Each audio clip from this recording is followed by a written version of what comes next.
इन दिनों संसद के सत्र में एक तरफ जहां पक्ष विपक्ष एक दूसरे पर तंज कस रहा है, वहीं कुछ ऐसे सांसद भी हैं जो जनता के मुद्दों को लगातार संसद में उठा रहे हैं और जनहित से जुड़े मुद्दों पर सवाल कर रहे हैं। इन्हीं में से एक हैं आम आदमी पार्टी से राज्यसभा सांसद राघव चड्ढा। हाल ही में उन्होंने संसद में जनहित से जुड़े मुद्दे पर जो कहा वह सबको सुनना चाहिए। खाने में खतरनाक मिलावट का मुद्दा, फूड अडल्ट्रेशन का। सर, बाजार में प्योरिटी का लेबल लगाकर, फर्जी लेबल लगाकर खुलेआम जहर बेचा जा रहा है। दूध, मसाले, edible oils, package food, beverages, सब में unsafe additives, harmful chemical, high saturated fat, sugar और सॉल्ट डालकर मिसलीडिंग न्यूट्रिशनल क्लेम्स के साथ कि ये सेहत के लिए अच्छे हैं, एनर्जी बूस्टिंग है, बेचा जा रहा है।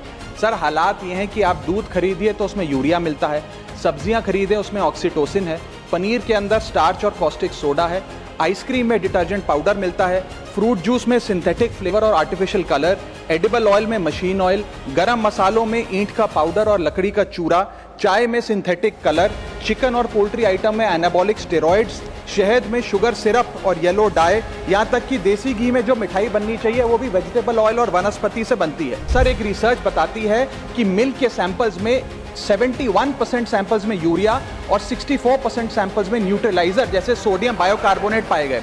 सर, इतना तो देश में मिल्क का प्रोडक्शन नहीं है जितना इस देश में दूध बेचा जा रहा है। वेजिटेबल्स पे आइए सर, सब्जियों जिनको हम सेहत का भंडार समझकर खरीदते हैं, उसे ऑक्सीटोसिन का इंजेक्शन लगाकर फ्रेश, हरा भरा और उसकी ग्रोथ को एक्सेलरेट कर बेचा जाता है। सर, वर्ष 2014-15 से लेकर 25-26 के बीच में जितने भी सैंपल्स की जांच हुई उसमें 25% सैंपल्स में मिलावट पाई गई, यानी कि हर 4 सैंपल्स में 1 में मिलावट पाई गई। न जाने कितने बीमार हुए, कितने अस्पताल में गए और कितनों की जानें चली गई। Sir, food adulteration is a raising health crisis और खास तौर पे ये बच्चे, बुजुर्ग और महिलाओं, प्रेग्नेंट महिलाओं के लिए खास तौर पे एक खतरे की घंटी है। इससे भी ज्यादा चौंका देने वाली बात वो है सर कि जो प्रोडक्ट्स भारत में बनते हैं लेकिन इंटरनेशनली बैन हो गए, जैसे कि इस देश की 2 सबसे बड़ी गरम मसाले बनाने वाली कंपनियों के प्रोडक्ट्स यूएस, यूके और इनफैक्ट पूरे यूरोप में इसलिए बैन हो गए क्योंकि उनके अंदर कैंसर कॉजिंग पेस्टिसाइड्स पाए गए। वो मसाले भी आज भारत में बेचे जाते हैं और धड़ाधड़ खरीदे जाते हैं। हम we are forced to consume those products. Sir, मैं इस संदर्भ में कुछ सुझाव लाया हूं। पहला सुझाव, FSSAI जो हमारा रेगुलेटर है उसे मजबूत करिए, एडुकेट मैन पावर दीजिए, एडुकेट लैब टेस्टिंग दीजिए। दूसरा, जो फाइन्स और पेनल्टीज हैं वो फाइनेंशियली मैनेजेबल है, उनको बढ़ाने की जरूरत है।